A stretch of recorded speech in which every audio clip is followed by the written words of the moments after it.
Bonjour et bienvenue à l'émission Sous les projecteurs.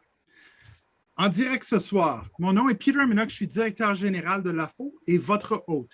Sous les projecteurs est l'émission qui met en vedette des gens, des initiatives de notre communauté, des gens qui brillent, des gens peut-être comme vous. Aujourd'hui, c'est un nouvel épisode spécial en direct, une édition qui vous permet de nous partager vos questions.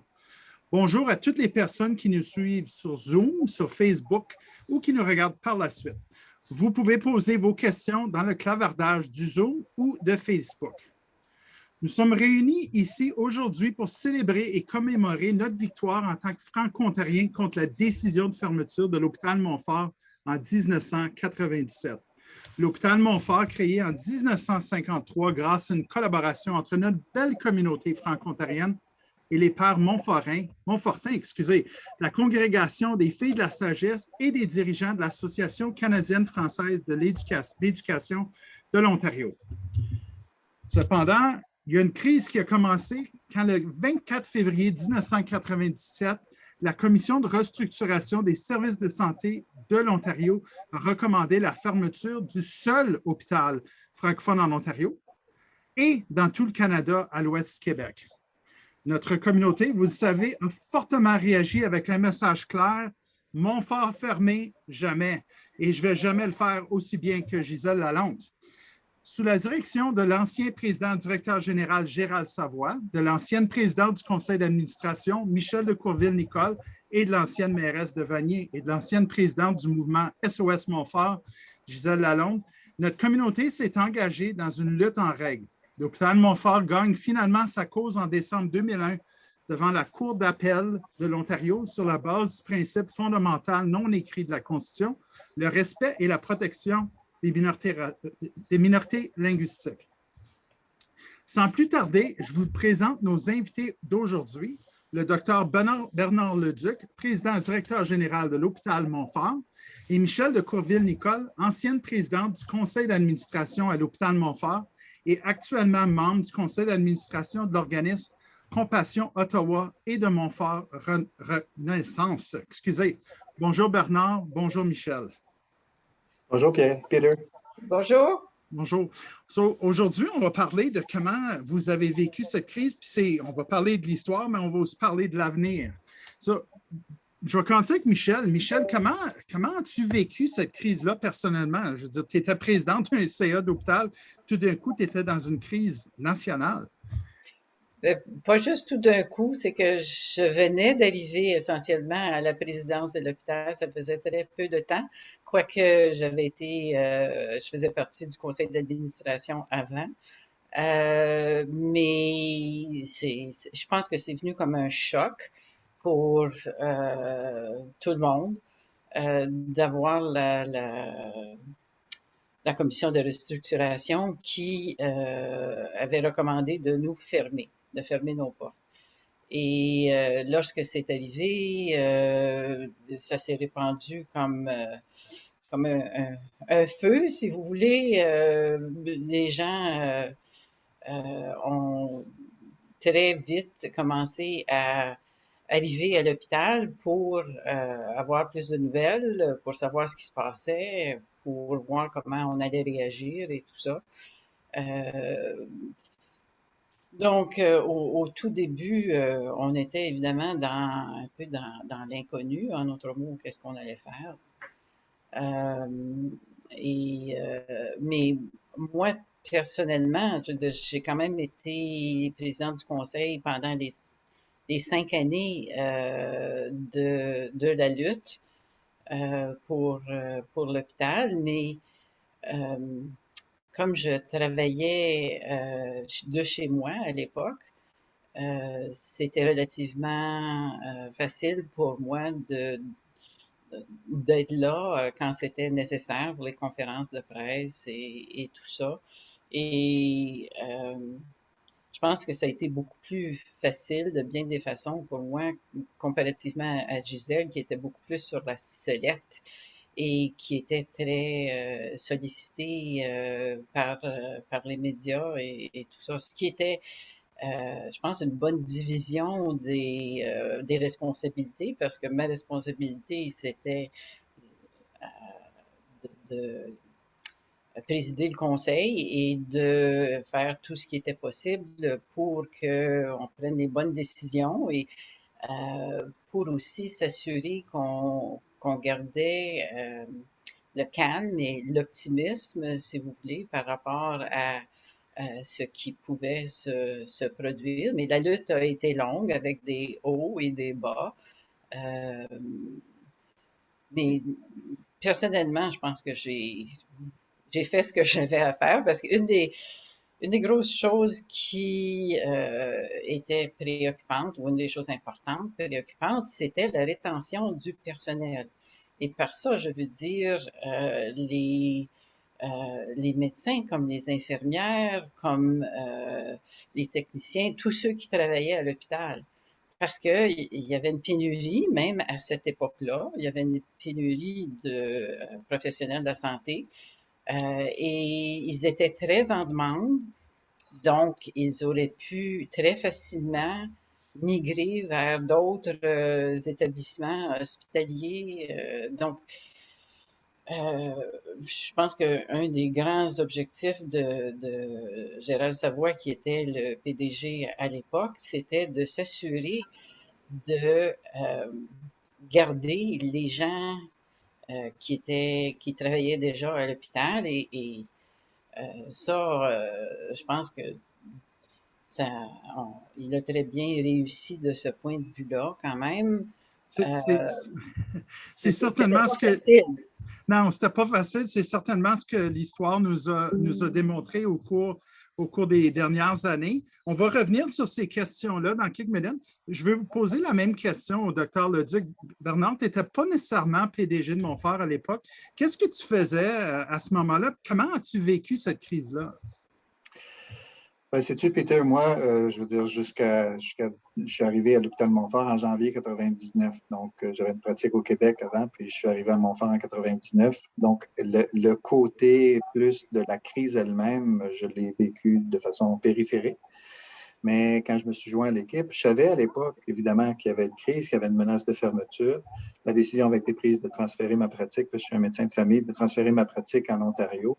Puis le seul choix pour moi, où il y a de la place pour les médecins de famille, c'était vraiment l'hôpital Montfort. Puis je savais que, j'espérais évidemment que l'hôpital reste ouvert, mais je savais qu'il y avait un risque quand je me joignais à l'hôpital. Puis à ce moment-là, si on se remet juste dans le calendrier des événements, la décision avait été prise, je pense, d'aller en cours par le mouvement d'SOS Montfort sous les deux requérantes Michel de Coré-Nicole et Gisèle Lalonde. Mais l'audience est arrivée juste pendant l'été, au mois d'août, avec une décision au mois de novembre, qui était la première décision. Fait que c'est comme ça, moi, que j'ai vécu, comme ça que je suis arrivé à Montfort.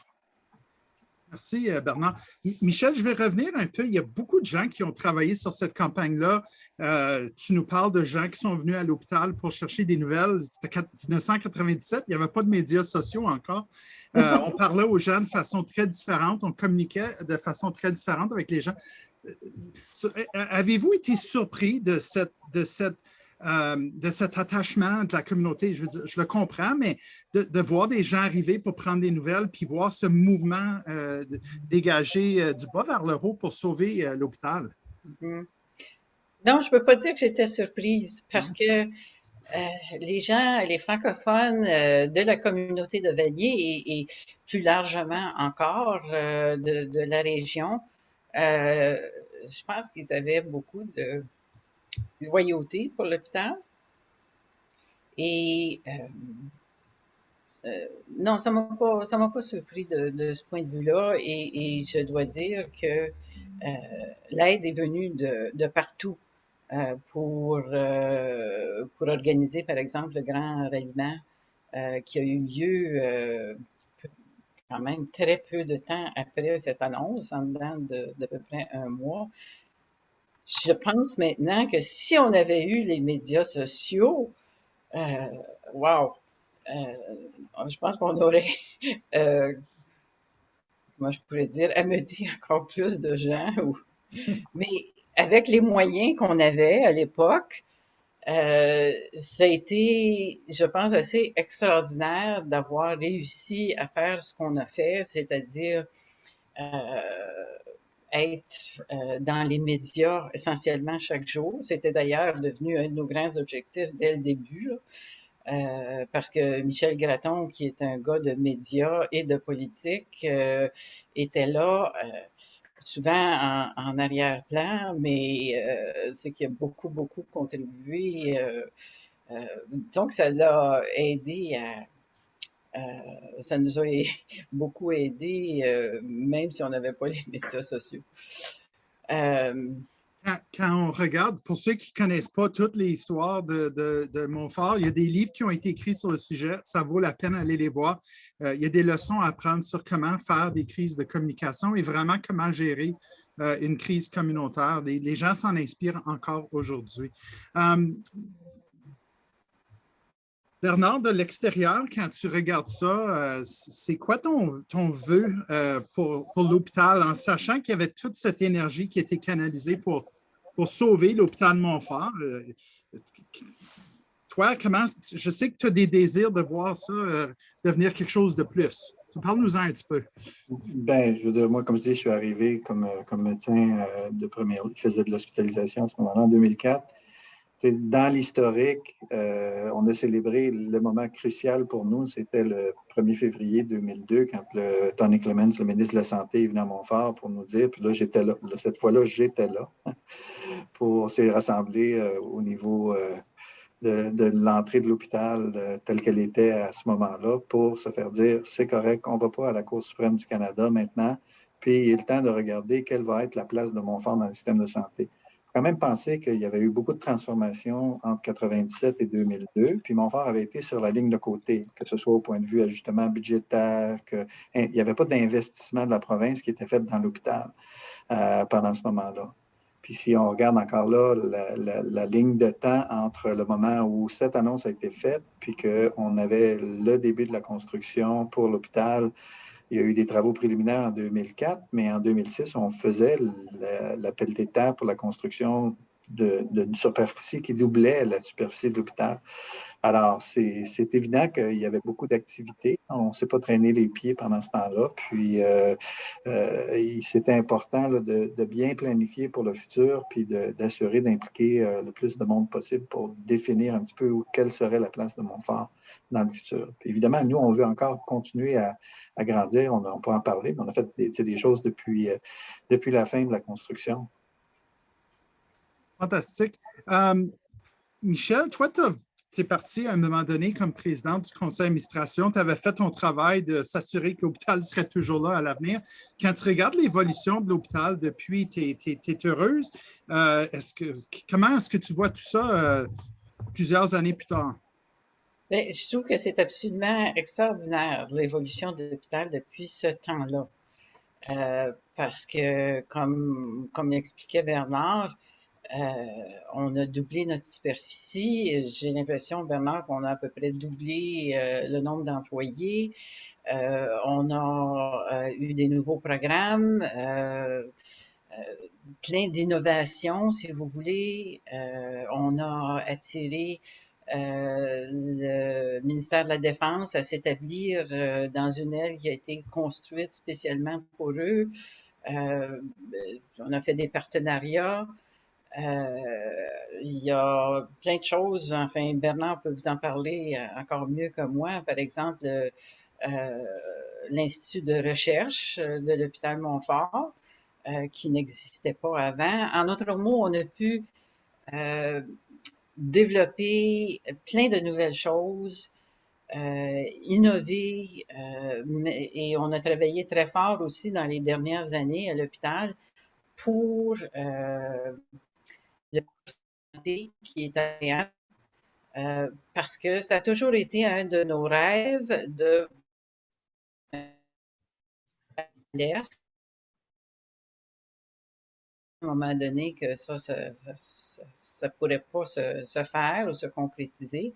Et le Carrefour Santé est dans la communauté et attire les gens d'une façon différente de l'hôpital comme tel. Et je pense que c'est très, très pratique pour la population francophone de l'Est parce qu'on a des patients ou des clients qui nous viennent de quand même très loin là, dans l'Est. Merci. Bernard, je veux justement vous poser cette question-là. Parle-nous un peu de l'évolution de l'hôpital depuis ton arrivée en poste comme PDG, parce que l'hôpital qu'on voit aujourd'hui est considérablement plus grand, offre plus de services qu'avant. Vous avez récemment initié le Carrefour Santé à Orléans. Vous avez vraiment le vent dans les voiles. Bon, absolument. Je veux dire, quand moi je suis arrivé comme PDG, il restait 5 mois à la construction. Puis le grand danger, le grand défi, c'est que oui, on avait un nouvel établissement, on avait doublé la superficie, on avait des nouveaux programmes, mais on n'avait pas de monde encore pour livrer ces services-là. Donc, c'était une période des 2, 3 premières années au début, vraiment d'aller embaucher. On doublait le nombre d'employés. Puis une des préoccupations qu'on avait, c'est de perdre l'esprit de famille ou de garder, de préserver là, cette atmosphère-là à Montfort, parce qu'on sait qu'on a besoin d'avoir des gens engagés pour pouvoir livrer les services qu'on a. Donc, ça a été vraiment un travail colossal de recruter. L'autre enjeu est toujours que nous, on recrute du personnel bilingue. Donc, on n'a pas nécessairement le même bassin de personnel ou de gens formés, entraînés sur lequel on peut compter. Puis c'est là. Puis j'entendais Michel parler, puis Gérald le dit souvent aussi, sa préoccupation à l'annonce de la fermeture de l'hôpital, c'était de garder le monde pour avoir un hôpital à sauver. Parce que si tout le monde part demain matin, tu sais, je veux dire, c'est ça. La difficulté de ne pas donner les services. Puis je dirais qu'aujourd'hui, pour des raisons autres et différentes avec COVID, on vit encore ce processus-là où on se doit de garder nos employés qui ont fait un travail de moine puis un travail extraordinaire pendant les 2 dernières années. Vous n'avez pas idée là, de ce que ça demande là, à ces personnes-là de se présenter tous les jours, puis d'en faire plus, puis de se demander d'en faire plus dans des conditions qui sont pas faciles. Mais on a encore énormément d'aspirations sur beaucoup de projets. On a des belles visions sur effectivement que l'hôpital du futur doit être plus près de sa communauté pour donner des soins. Les gens ne veulent pas venir à l'hôpital, donc tout ce qu'on peut faire pour aider là-dedans. Puis la vision du Carrefour, c'en est une où encore là, on veut donner des services plus près de la communauté. Le fait qu'on a été les leads pour développer une équipe de santé Ontario dans notre communauté aussi, c'est encore pour qu'on se travaille en partenariat pour donner des soins plus près des patients. C'est pour les gens qui viennent de joindre à nous, aujourd'hui, on est dans l'émission Sous les projecteurs en direct. Mes invités ce soir, le docteur Bernard Leduc, président directeur général de l'hôpital Montfort, et Michel de Courville-Nicole, qui était président du conseil d'administration de l'hôpital Montfort pendant la crise. Si vous avez des questions, s'il vous plaît, mettez-les dans le clavardage sur Facebook ou dans le clavardage de Zoom. Il y a déjà des questions qui rentrent. Moi, j'en ai quelques-unes encore pour le docteur Leduc puis Michel de Courville-Nicole avant de passer à vos questions. Bernard, peut-être, est-ce que tu peux me parler des défis linguistiques que vous faites face? Tu as parlé des difficultés de recruter, de rétention de monde, d'avoir un bassin moins large, mais est-ce que c'est réellement un problème pour l'hôpital de Montfort? Définitivement que c'est un problème. Il ne faut pas se le cacher, là. Ça serait faire l'autruche là-dessus. Puis, on travaille très bien avec nos partenaires au niveau des maisons postsecondaires, le collège, puis l'université, pour adresser. Je vais juste donner un exemple. Okay? Il y a une pénurie de techniciens en résonance magnétique parce que c'est une modalité qui a pris de l'essor, qui est plus disponible. D'emblée, il y a une pénurie. Il n'y a aucun programme de formation en français de techniciens en résonance magnétique en Ontario. Donc, c'est certain que pour ces modalités-là, puis ça, c'est un exemple, mais il y en a d'autres, où on doit travailler avec les maisons, avec le gouvernement, avec les maisons de formation pour justement développer cette capacité-là. Le rôle que Montfort joue aussi avec, encore là, ses partenaires pour préparer puis former la relève de demain, qui va être capable de donner des services en français, est excessivement important et crucial et de plus en plus important. Quand Montfort a été menacé de fermer, la menace était évidente, abrupte, visible, de la même façon que quand on a aboli le commissaire aux services en français puis que le financement de l'université. Fait que la communauté se mobilise rapidement. Je pense que la communauté, nous, on a une responsabilité de bien servir la communauté qui nous a soutenus, défendus. Mais la communauté doit se tenir au courant aussi de ce qui se passe au niveau de la santé parce que très souvent, il y a des transformations dans le système qui peuvent avoir des répercussions insidieuses. Et tranquillement, on fait une érosion, même si on dit on va prendre la considération au niveau des systèmes en français. Le danger, c'est qu'on ait une érosion.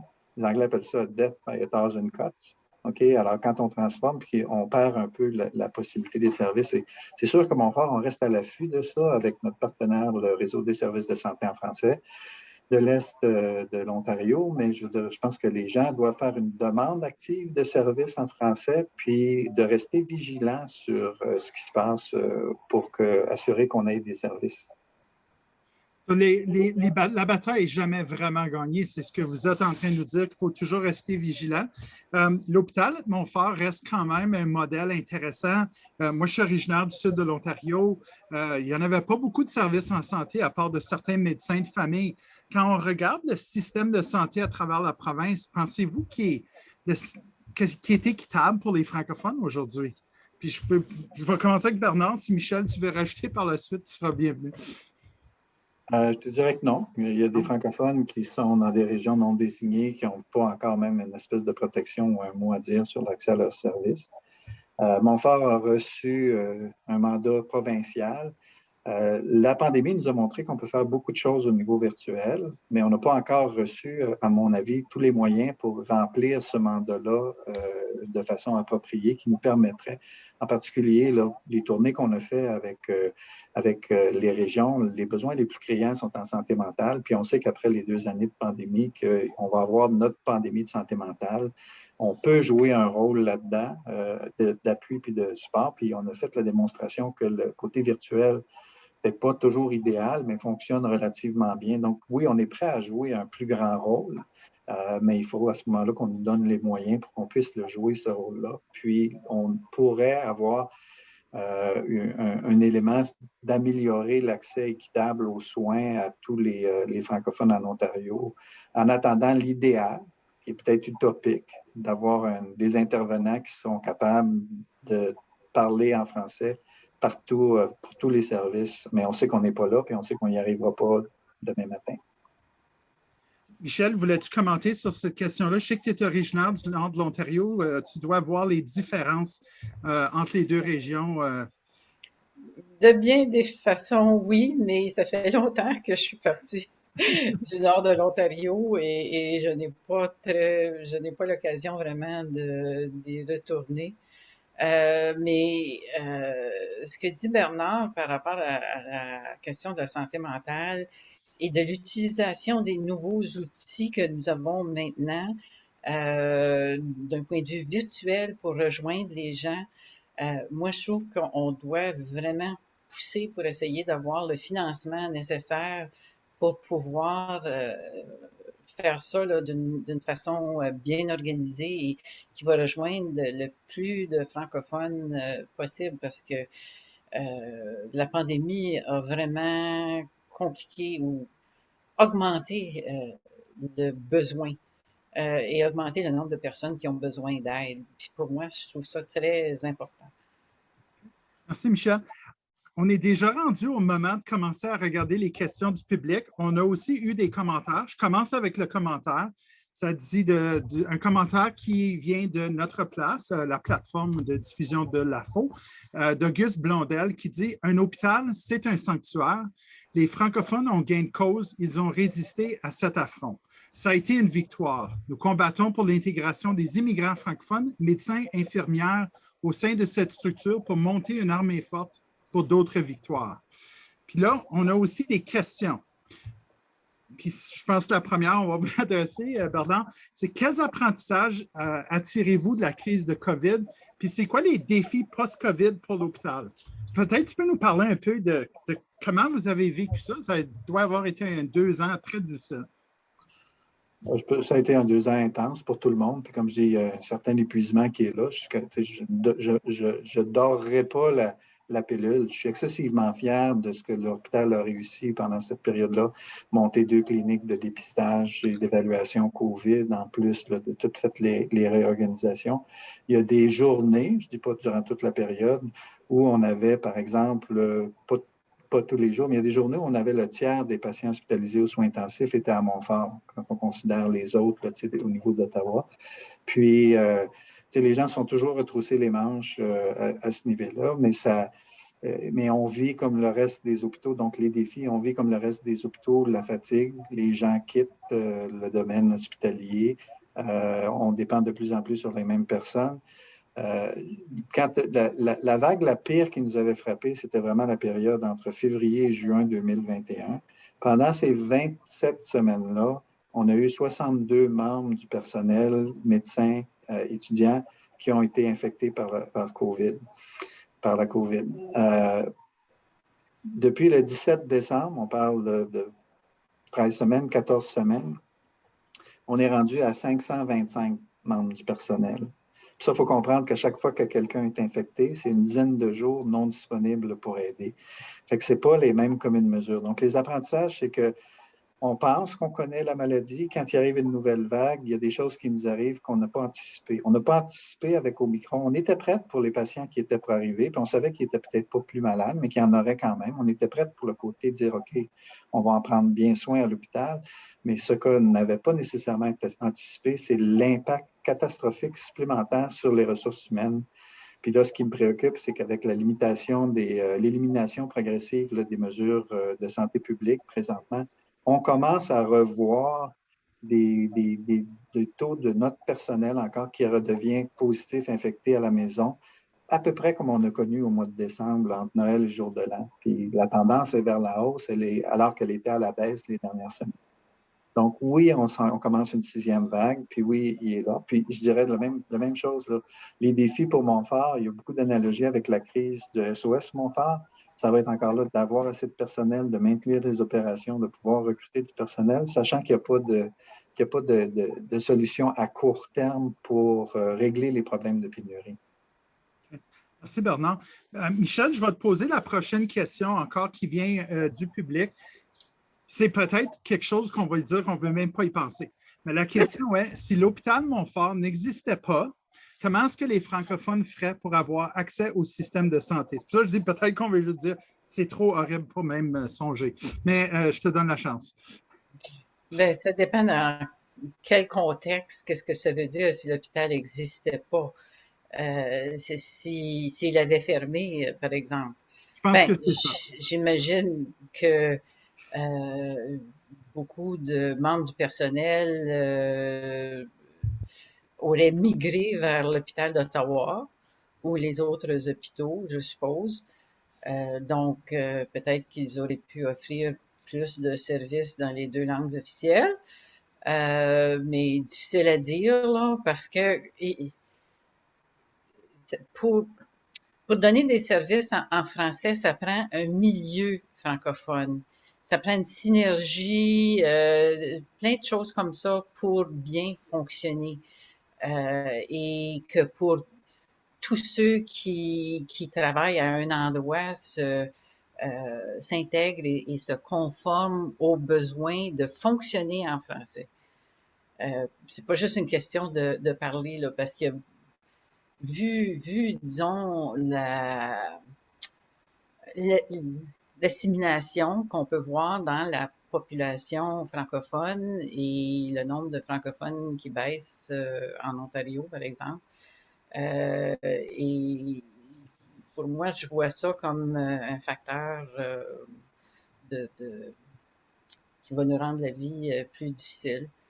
Puis la formation des francophones, parce que je pense que l'université, corrige-moi si j'ai tort, Bernard, l'université Laurentienne avait maintenant un programme de formation des infirmières et des médecins ou juste des médecins. Non, Mais je pense que ça s'est fermé ou. Là, c'est le programme. Il y avait un programme de formation au niveau des sages-femmes dans le Nord là, qui mais est en c'est la péril. seule Ça, chose. là.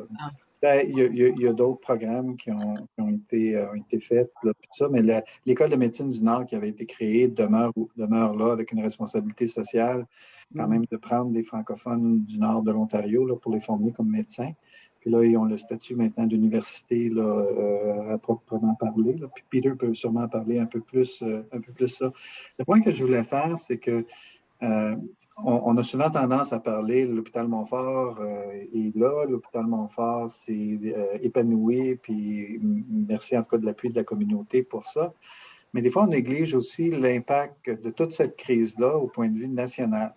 Hein? De la crise de Montfort est né le premier réseau des services de santé en français de l'Est de l'Ontario. Et de ça, avec les endossements et l'appui du fédéral, est né Société Santé en français, est né le Consortium national de formation en santé. Et aujourd'hui, il y a des réseaux de services de santé en français dans toutes les provinces et territoires au niveau du Canada. Donc, les retombées de l'hôpital, ça n'appartient pas, comme je dis, à l'hôpital seulement, mais ils sont plus que juste dire maintenant à Ottawa, garder son hôpital ouvert.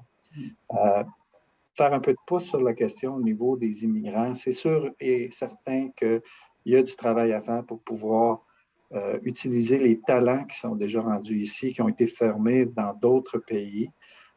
C'est des choses qu'il faut absolument travailler puis faciliter un peu l'intégration de ces gens-là pour qu'ils puissent eux aussi travailler dans leur sphère de compétences pour donner un coup de pouce à la population de l'Ontario. Il y a une initiative récente entre le gouvernement de l'Ontario, le Collège des infirmiers, l'Ordre des infirmiers et infirmières de l'Ontario, puis Santé Ontario, pour justement faciliter la reconnaissance des acquis avec des cohortes qui sont là.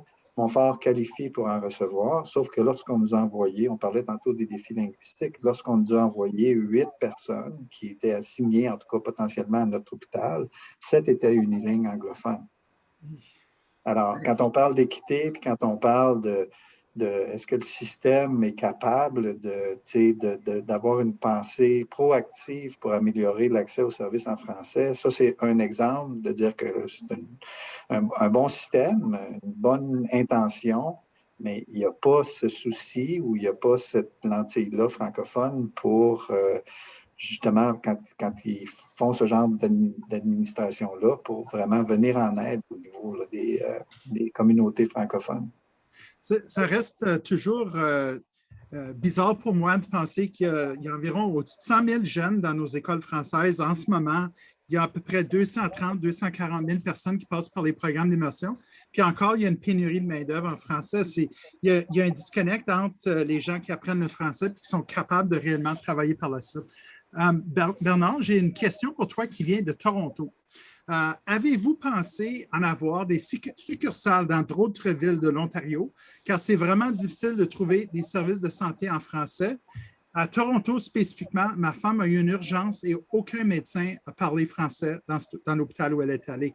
Sinon, pensez-vous que ça serait possible de s'inspirer de l'expérience Montfort pour que les autres régions puissent avoir un hôpital Montfort comme celui qu'on a dans la région d'Ottawa?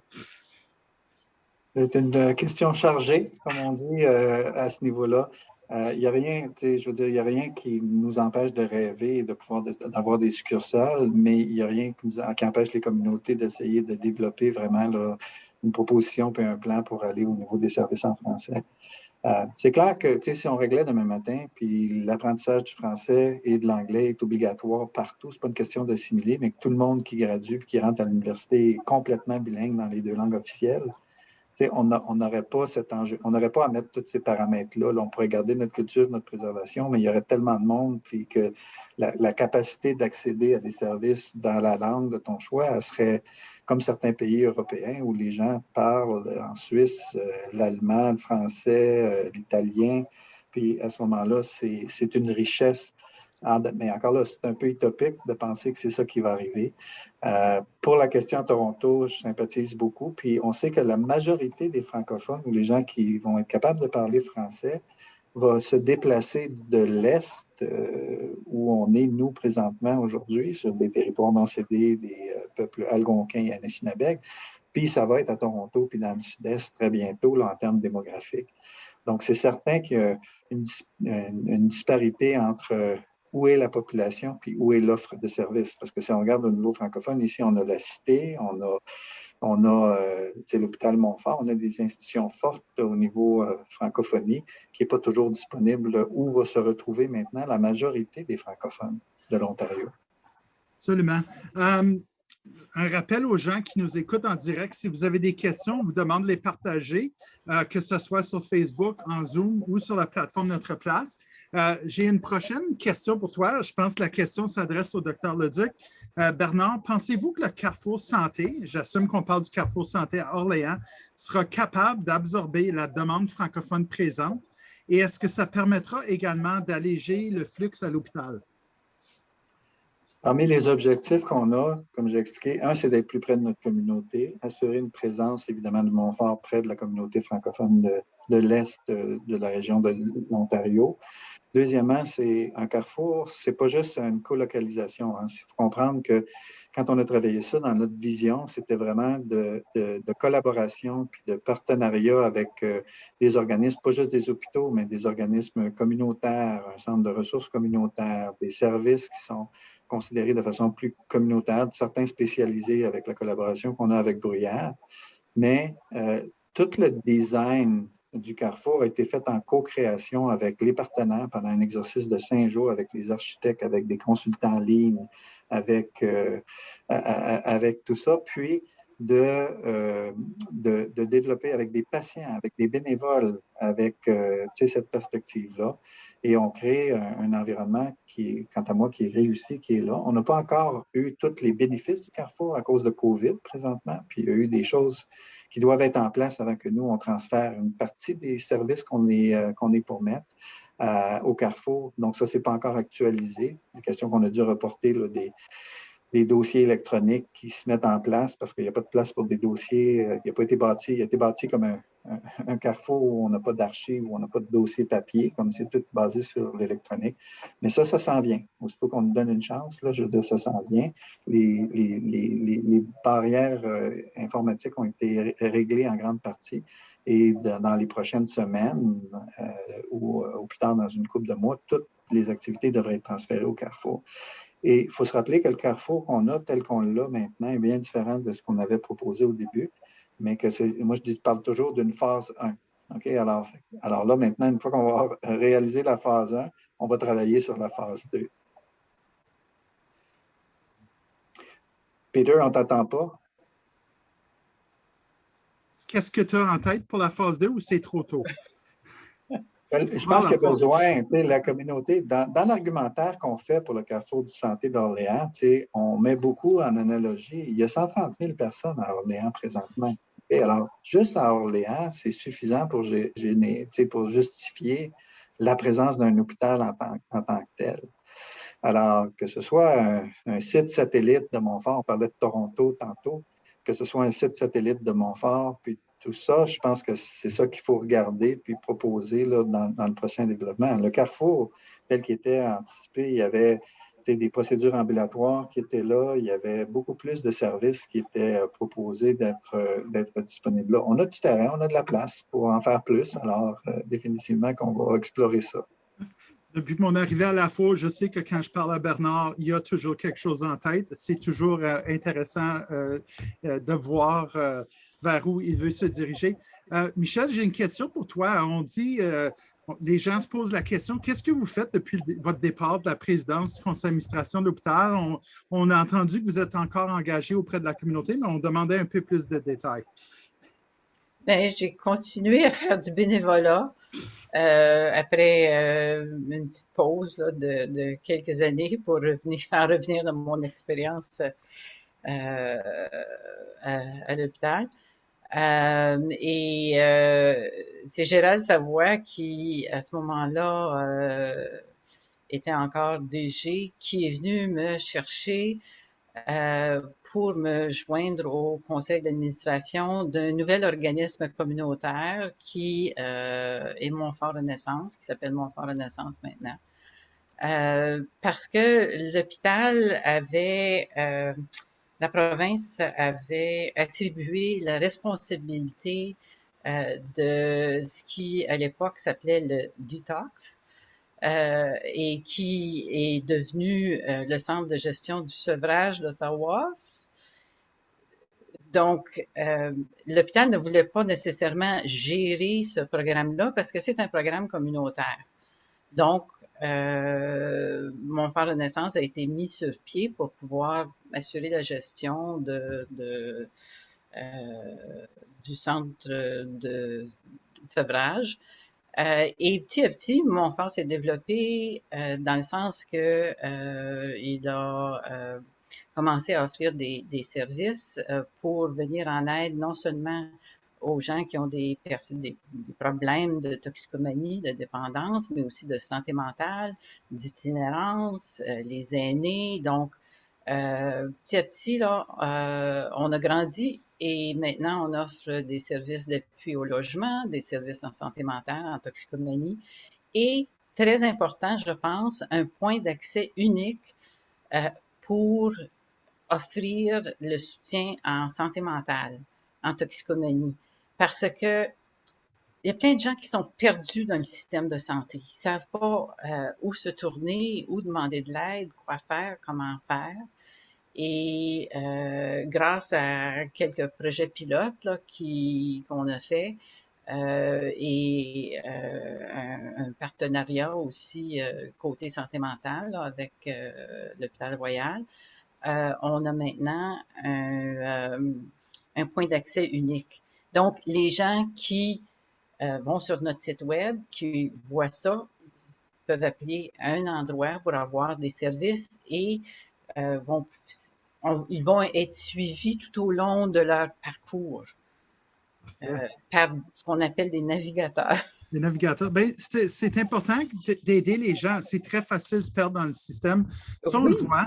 Je suis en train de regarder sur Facebook, je vois des commentaires très positifs sur la discussion, mais je sens une soif de plus de services en français. Bernard, je pense que le défi a été lancé sur la page Facebook. Puis dans les questions de ce soir, j'ai une question, j'aimerais la répondre, mais je te la donne à répondre. Sentez-vous qu'il y a toujours ce péril de perdre l'appui des gouvernements en ce qui concerne les projets francophones et l'offre de santé en français? Comme je dis, je pense que le Carrefour, c'est un exemple où ça a pris énormément de temps avant de pouvoir le développer. Là, contrairement si on regarde le temps rapide qu'on a bâti, le nouvel hôpital, le nouveau Montphar. On a fait, nous, depuis la désignation de l'hôpital, depuis 2013, on a fait multiples demandes au niveau du ministère. Alors, soit que je ne suis pas très talentueux, soit que je ne vais pas chercher les bons appuis, mais on n'a pas nécessairement toujours eu un retour positif sur toutes les demandes qu'on veut parce qu'on le voit le besoin. On voit le besoin. Suzanne Robichaud, qui a pris sa retraite récemment, qui était l'infirmière-chef à l'hôpital Montfort, a fait une tournée dans le nord de l'Ontario, là, justement pour aller voir Kapuskasing, Hearst, les zones, pour essayer d'aller chercher et bien identifier les besoins criants. Je dois dire que ma fille habite à Timmins. Je suis allé à Timmins l'été passé, puis encore là, j'ai sollicité beaucoup pour travailler, faire des ententes avec les organisations pour les appuyer. Puis je dirais, c'est pas le manque de volonté ou le bon vouloir de le faire. Évidemment, le COVID a mis des bâtons dans les roues, mais c'est vraiment la capacité de pouvoir, faire les devoirs. Mais la demande, elle est, je dirais, infinie à ce moment-là. Puis comment est-ce qu'on brasse un peu les gouvernements? Je pense qu'il va y avoir une élection là. J'encourage à ce moment-ci les communautés francophones de faire le point avec les différentes plateformes, justement, pour qu'on puisse donner des outils, pas juste à Montfort, mais qu'on puisse donner des outils pour améliorer l'accès au niveau des services en français, en santé. Parfait. Je regarde les commentaires sur Facebook. Je vois qu'il y en a des positifs comme des négatifs, pas face à nous, mais face au système. On voit les institutions de santé, même si elles sont désignées, font peu d'efforts. L'offre active, ils ne connaissent pas toujours la vraie définition. Quelqu'un qui est un professionnel de la santé qui nous écoute dit, il voit ce qu'on est en train de dire. On voit la loi de désignation n'a pas de dents, ça prend des conséquences lorsqu'il n'y a pas d'offre active. On voit comment les gens ont vraiment soif. Puis une suggestion, nous avons besoin de cliniques d'infirmières praticiennes francophones dans les 5 coins de l'Ontario. Ça, j'en suis convaincu. Nos entités de planification de santé, nos réseaux de santé, certainement, c'est le type de recommandations qu'eux acheminent au gouvernement puis à Santé Ontario. J'ai quelqu'un d'autre qui dit qu'il est membre de l'AFO, qui est médecin immigrant francophone, qui qui a initié le processus au niveau du Conseil médical du Canada. Il aimerait être parrainé au service de gériatrie ou de psychiatrie comme résident. Je ne veux pas nommer la personne, mais je vais lui dire qu'elle devrait rentrer en contact avec le docteur Leduc. Peut-être qu'il y a quelque chose à faire. Je sais que la reconnaissance des acquis reste toujours un grand problème pour les immigrants. Tu as touché un peu ce sujet-là avant, Bernard, qu'il y a une pénurie. En même temps, il y a des gens qui sont formés à l'étranger, mais on ne les reconnaît pas toujours. Est-ce que tu vois des solutions simples ou est-ce qu'il y a des choses qui pourraient être faites pour aider cette situation-là? Oui, je veux dire, on est souvent approché par des gens pour demander de l'aide, de parrainage, puis tout ça, mais malheureusement, j'aimerais ça dire oui, il n'y a pas de problème, on va le faire parce que ça va débloquer. Malheureusement, c'est vraiment hors de nos mains, hors de notre pouvoir. C'est très difficile pour les médecins. Ça prend 5 à 6 ans. Puis, en fait, même des médecins qui sont formés dans une spécialité et qui ont pratiqué pendant des années, ils ont géré des cliniques. Tout ce qu'ils peuvent espérer, c'est pouvoir appliquer sur un poste de résidence. Très souvent, c'est en médecine de famille. Fait qu'on a des histoires, tu sais, des International Medical Graduates qui ont dû abandonner le fait que c'est un ophtalmologiste en Égypte, par exemple, pour appliquer parce qu'il n'y a pas ils n'ouvrent pas des postes dans toutes les spécialités, puis c'est vraiment dans certains endroits, puis les gens doivent décider. C'est un choix déchirant. Ils doivent décider, je continue, je poursuis ma demande, ma démarche, ou je décide de faire autre chose. Tu sais. Puis c'est des talents que les gens tentent de recruter dans des positions soit d'assistant de recherche en recherche ou ailleurs là, pour faire ça, mais ils perdent. On perd ce talent-là. Et ça, c'est les ordres. C'est malheureux, même si on écrit toutes des lettres d'appui pour tout le monde. Puis pour aller là, ça ne change strictement rien au processus qui est hors de notre contrôle là-dessus, malheureusement. Et je pense qu'il va falloir que, de toute façon, avec la pénurie des effectifs, j'ose espérer que le travail ou le partenariat qui est fait maintenant pour les infirmières formées à l'étranger va ouvrir les yeux aux gens, puis va essayer de briser cette espèce de statu quo-là qui va permettre une meilleure reconnaissance des acquis, plus rapide en tout cas, qui fait qu'on ne perd pas ces talents-là, qui sont indispensables pour donner des services pour les prochaines années. Parce que la crise de ressources humaines, là, en Ontario, l'Association des infirmières et infirmiers de l'Ontario dit qu'il manque 22 000 infirmières. Fait que même si on mettait 22 000 nouveaux candidats à la profession de nursing aujourd'hui ou au mois de septembre dans la cohorte de toutes les institutions là, qui vont faire, ça va prendre 4 à 5 ans qui va arriver. Alors, je ne veux pas être pessimiste, là, mais je veux dire, faut qu'on arrête de penser comme avant, puis il faut qu'on pense contraire à d'autres. Il va falloir maximiser l'utilisation de tous les professionnels de la santé dans leur scope de pratique, dans leur ce qu'ils peuvent réaliser pour développer des modèles de soins innovateurs si on veut survivre. Merci Bernard. Je sais que quand la FO parle aux divers partis en fonction de la prochaine élection, il semble avoir beaucoup de sensibilité autour de cette question-là et des gens cherchent des solutions. Mais ça va prendre tous les paliers du gouvernement qui travaillent ensemble pour trouver des solutions avec ça. Un autre commentaire sur Facebook, la personne trouve que notre discussion est excellente. Un dernier commentaire, c'est comme professionnel, je sais que si on offre des services IP, NP, ça coûte beaucoup moins cher que d'aller aux urgences des hôpitaux. Ça, absolument, ça c'est certain. Je pense qu'on fait le Carrefour va certainement être la preuve. So, nous, on est arrivé à la fin de nos questions de l'auditoire, mais on arrive à la fin de l'émission aussi, mais j'ai encore une question surprise pour chacun de vous. Je vais commencer avec toi, Michel. C'est une question qu'on pose à nos invités à l'émission tout le temps, mais c'est quoi ton plus grand rêve pour la communauté franco-ontarienne? Bien, présentement, je pense que ce serait de faire des changements par rapport au contingentement c'est-à-dire le fait qu'à l'Université d'Ottawa, par exemple, et dans d'autres universités, le nombre de jeunes qui sont acceptés pour faire des études en médecine est très limité et c'est très difficile d'être accepté. Est-ce qu'il n'y aurait pas moyen de commencer à élargir un peu là et encourager que le gouvernement encourage les universités à agrandir leur programme pour pour recevoir plus d'étudiants qui peuvent être formés en français? Pour moi, il me semble que ça aiderait. Je sais pas. Bernard, évidemment, tu connais pas mal plus que moi dans ces questions-là.